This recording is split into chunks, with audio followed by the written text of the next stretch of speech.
Assalamualaikum. Selamat pagi anak-anak. Apa kabarnya hari ini? Semoga kita semua dalam keadaan sehat.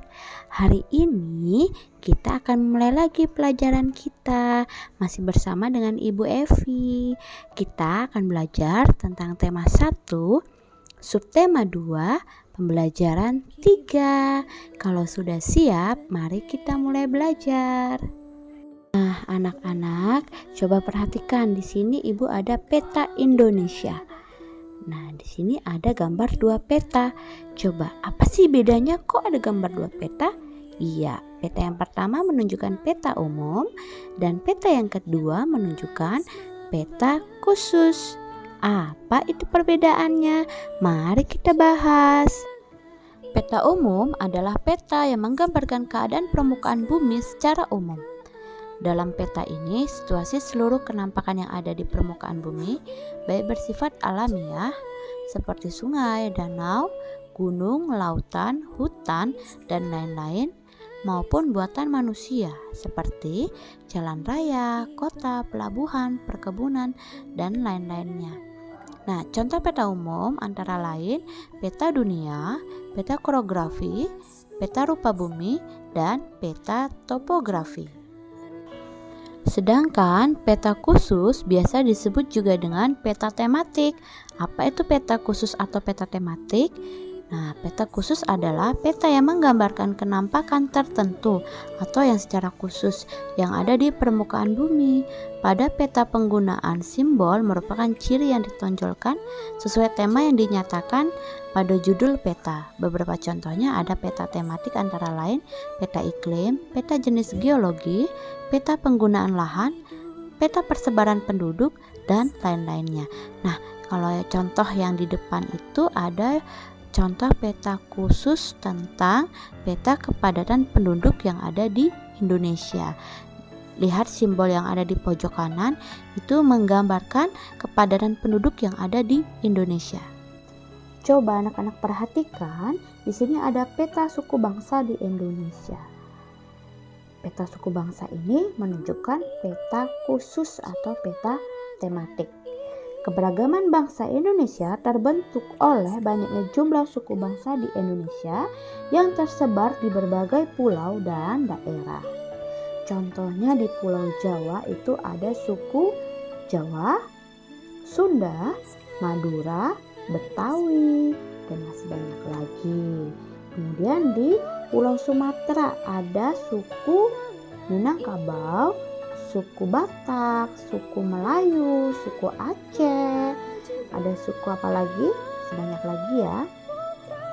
Ada suku Nias. Nah, kalau di Sulawesi itu ada suku Gorontalo, ada suku Buton, ada suku Manado, ada suku apa lagi? Makassar. Nah, kalau di Kalimantan itu ada suku apa saja? Ada suku Dayak. Kemudian ada suku apa lagi di Kalimantan? Ada suku Banjar dan masih banyak lagi. Kalau di Bali ada suku Bali. Nah, itu beberapa contoh suku bangsa yang tersebar di Indonesia. Keberagaman suku bangsa ini merupakan kekayaan milik bangsa Indonesia yang harus kita jaga dan kita lestarikan, sehingga mampu memberikan warna ketentraman dan kedamaian bagi rakyat Indonesia.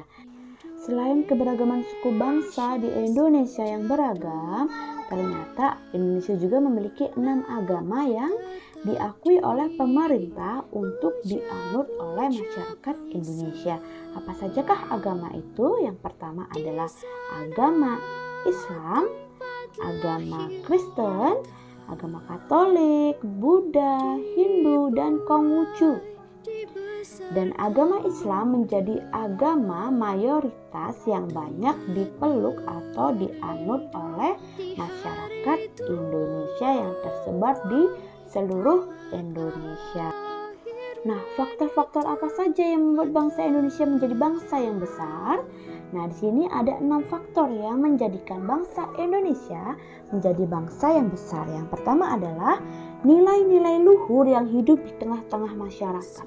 Yang kedua, wilayahnya yang luas dan berupa kepulauan. Yang ketiga, letak geografis dan strategisnya. Yang keempat, besarnya jumlah penduduk. Yang kelima, beragamnya suku bangsa, agama, ras, dan golongan. Dan yang keenam adalah beragamnya budaya, sosial, dan ekonomi. Nah, sekarang kita akan belajar tentang kenampakan alam. Apa itu kenampakan alam?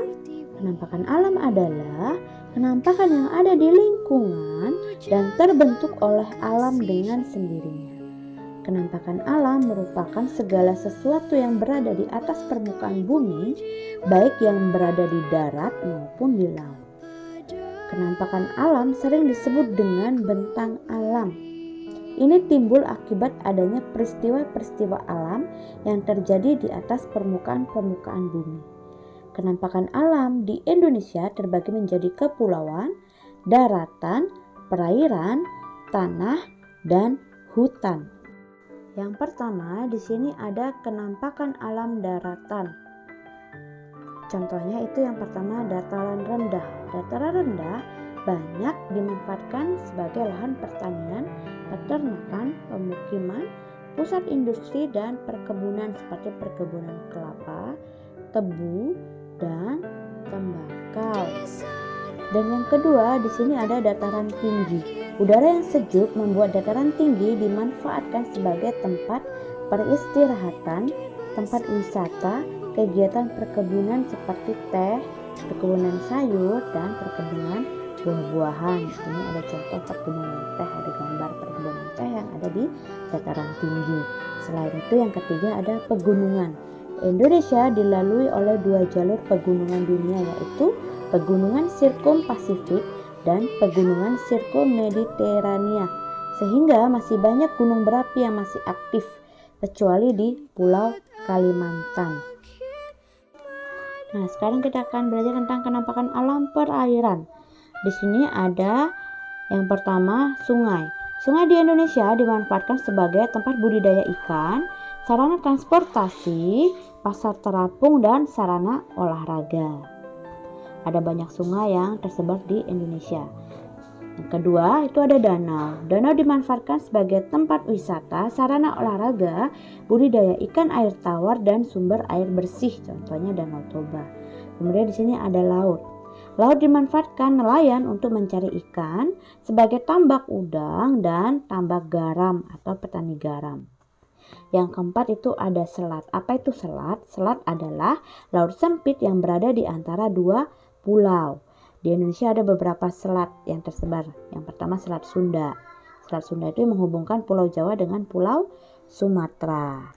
Nah, anak-anak, setelah selesai kalian mencatat di buku catatan, sekarang kalian kerjakan tugas. Di sini Ibu kasih soal, masing-masing soalnya dikerjakan di buku latihan tema.